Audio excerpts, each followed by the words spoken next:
হয় খালি মাটির কিন্তু কোনো বৈষ্ণবকে দেখে এটা করা যাবে না।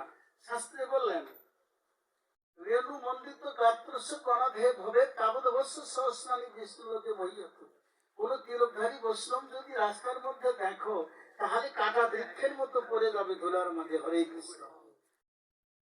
কোন বৈষ্ণবকে যদি আমার চোখে পড়ে তিলকধারী আর সেই বৈষ্ণবকে দেখে তুমি কাটা বৃক্ষ যেমন দাঁড়িয়ে থাকতে পারে না, ঠিক সেই রকম ধুলার মাঝে পড়ে যাবে। তাহলে কি হবে?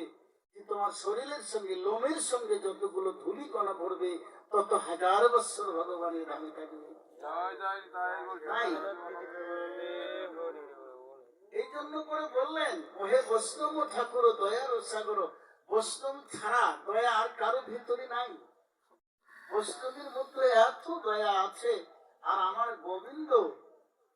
গোবিন্দ বৈষ্ণবকে প্রতিনিধি বলে আখ্যায়িত করেছে। তাই শ্রীমদ ভগবত গীতা 40 নম্বর শ্লোকে বললেন অষ্টদশের মুখ্য যোগে ন তদস্তি পৃথিবী দেব দেবীষু বা পুণ্য সত্যম প্রকৃতি যদেভি গুণায়। আরে মানুষ নয়, দেবতাও যদি মানুষের বৈষ্ণবের সঙ্গ না করে ত্রিগুণ থেকে তারাও রেহাই পাবে না। দেবতা গ্রহ এই বৈষ্ণবের সঙ্গ করতে হবে। গীতায় বলছে, আমি বলিনি, আমি লেখিনি গীতা। গীতা লেখছে যারা আর ভগবান শ্রীকৃষ্ণের কথা। গীতা হচ্ছে ভগবান শ্রীকৃষ্ণের বাণী। গীতা করে দেখো অষ্টদশের মুখ্য যুগের 40 নম্বর শ্লোক।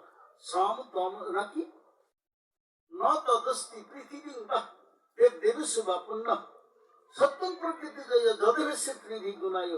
কৃষ্ণ বলেন আমি সত্যিই বলেছি অর্জুন, যদি দেবতাও বৈষ্ণবের সঙ্গ না